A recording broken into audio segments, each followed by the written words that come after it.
We're here. Uncle Rudy has just come up with another little bit of story. So go ahead, tell us about when you were 12 years old. Yeah, when I was 12 years old. Yeah. Were you? Oh, hell. I'm with you. Just keep talking. All right, well, sit down. Sit down now. Well, anyhow, when I was 12 years old, I came from school one day. I went to school in the morning. Yeah. And all of a sudden, I couldn't walk. My foot. Something was wrong with it. And somebody had to help me walk home, because we had to walk. Well, it probably was a mile from school back to the store. So I came back to the store, and I couldn't see anything wrong with my foot, except I couldn't walk on it. Huh. I mean, it was bad. So then they started working on it, and in Matewan, we didn't have much as a hospital. So when you have to get something done, the only person that had an X-ray was the dentist, old Dr. Witt, and he X-rayed, and he couldn't see nothing. Well, it kept getting nobody could see anything except it started swelling. And then it got fatter and got a little bit bigger and grew and started growing. And I went to Dr. Leckie, which is our only doctor we had in town. And Dr. Leckie had to lance the outside of that foot to drain out liquid from the swelling. And we went on a couple months later, and I had no idea what was wrong, anything else. And it was getting where I could limp on it, and I could walk on it, but not very much. So finally, Dr. Leckie says,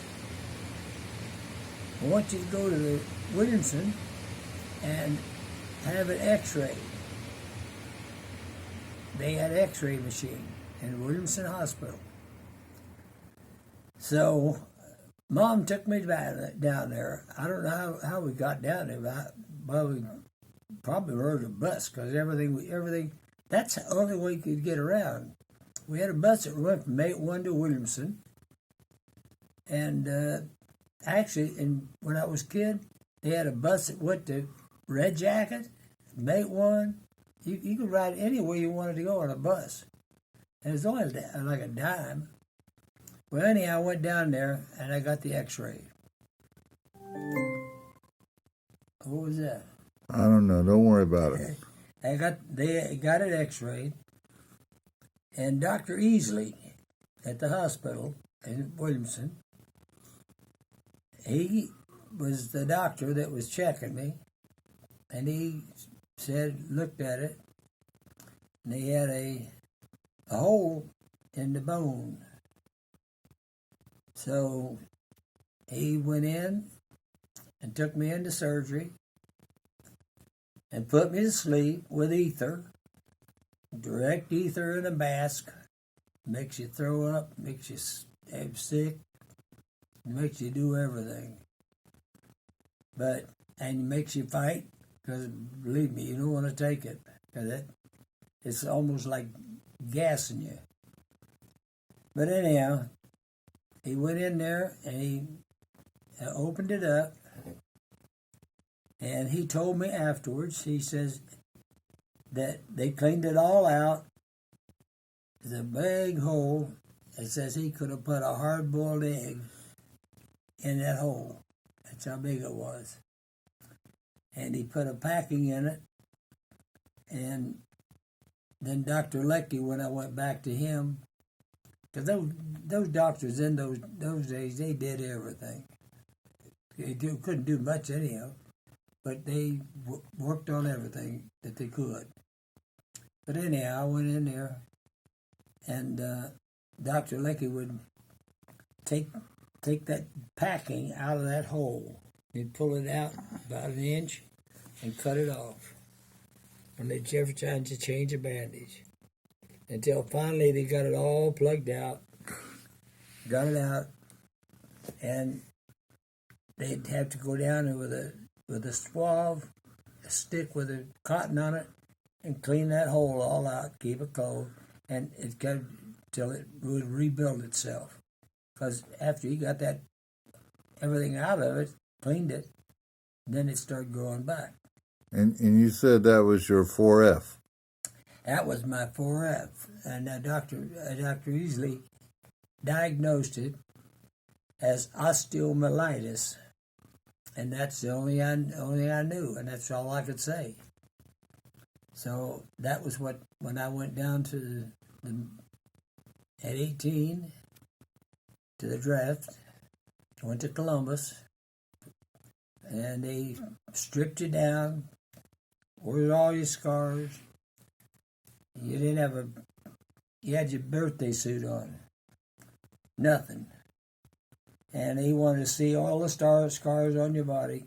And I had that scar down there, and they looked at it. Oh, what's that? I said, well, I can tell you what they told me it was. But knowing, I didn't know at the time, I didn't know a thing about it. But afterwards, I've met people that have osteomyelitis, and it is incurable. And they still have repeating happenings of it. So I don't know why I had it. But anyhow, I was rejected from the military at 18. I got married, had a couple kids, and all of a sudden they had the Vietnam War, I guess, or Korea, or some one of them. I think it was Korea. And they called me up again. And I says, well, I got a couple kids now. I says, you're going to have a hard time getting me now because I don't want to go. And anyhow, they turned me down again. Huh? So evidently I didn't have osteomyelitis because I know people that have it. They constantly have pain, sores. But you don't. Infections of the bone. And that's what it is. All but right. That's the only one I ever had.